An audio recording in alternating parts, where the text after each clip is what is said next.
In the mid-14th century, the feudal system tied the vast majority of Europeans to the land they worked. A rigid hierarchy of lords and the Catholic Church provided the primary structures for law and stability, leaving little room for social or economic movement. In October 1347, Genoese merchant ships dropped anchor in the Sicilian port of Messina. They arrived from the Black Sea, unknowingly carrying a lethal, invisible cargo, the Yersinia pestis bacteria, traveling inside fleas that rode on the backs of black rats. This medieval illustration captures the visceral reality of the disease.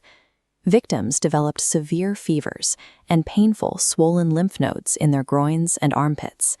These masses, known as buboes, often ruptured, sparking immediate panic in a society that had no knowledge of bacteria. The medical establishment was unable to provide answers. University faculties, relying on a mix of alchemy and outdated Greek texts, produced lengthy philosophical papers on the plague's causes, but failed to offer any practical way to alleviate the symptoms or stop the infection. Left to fend for themselves, citizens turned to desperate measures. Some burned rosemary and pine to scent the air, while others attempted the Vickery method, plucking the rear of a live chicken and strapping it to a swollen bubo in hopes of drawing out the poison. This failure of science and medicine created a terrifying vacuum. With no physical protection against the mortality rates, the population looked toward their ultimate protector for salvation, the Church. The Church, however, suffered just as the people did.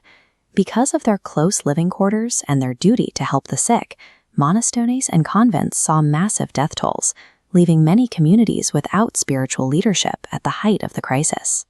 To fill vacancies, the Church lowered its standards. This text notes how recruiting uneducated individuals deteriorated the clergy's quality.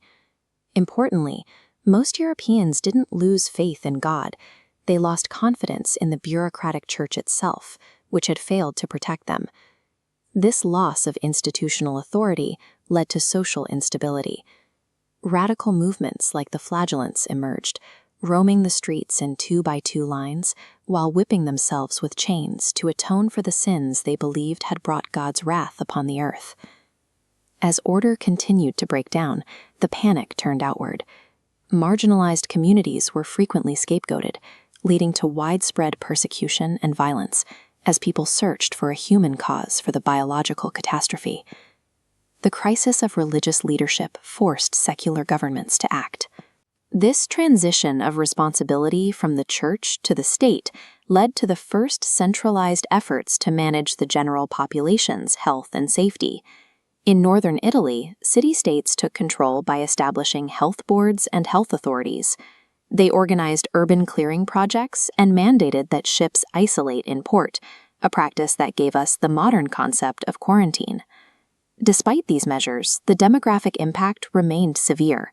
In just a few years, between 30% and 50% of the European population had died. As population fell, surviving workers became more valuable, with real wages doubling over the next century. Simultaneously, land rents plummeted.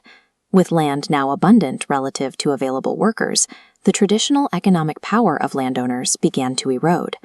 This change broke the lord-villain relationship that had defined feudalism for centuries. With labor now a valuable commodity, workers were free to move away from their traditional manners to seek better opportunities in the cities.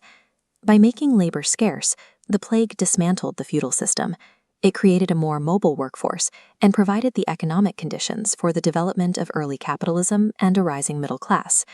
European culture began to process this collective trauma through a shift in artistic style. The idealism of earlier medieval art was replaced by a more realistic, often morbid, focus on human suffering and the presence of death.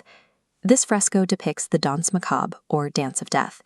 By showing skeletons leading everyone from a queen to a cardinal toward the grave, it illustrated a new social reality. Whether a person was an emperor or a peasant, status provided no protection against the plague. Despite the loss of life, the era saw a surge in education. New schools were established across England and Italy to replace the depleted ranks of the local clergy, funded by the wealth that had been concentrated among the survivors. Medicine also began to move toward observable evidence. While alchemy continued to wane, the need for practical treatments led to advances in surgery and the approval of post-mortem dissections, allowing physicians to seek information through the study of the body itself.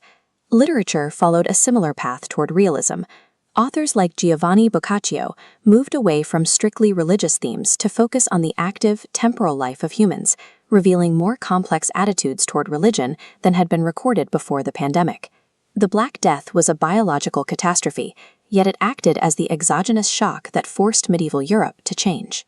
By breaking the labor monopoly of the nobility and shifting the cultural focus toward the human experience, the plague destabilized the old order, creating the economic and social conditions that would eventually support the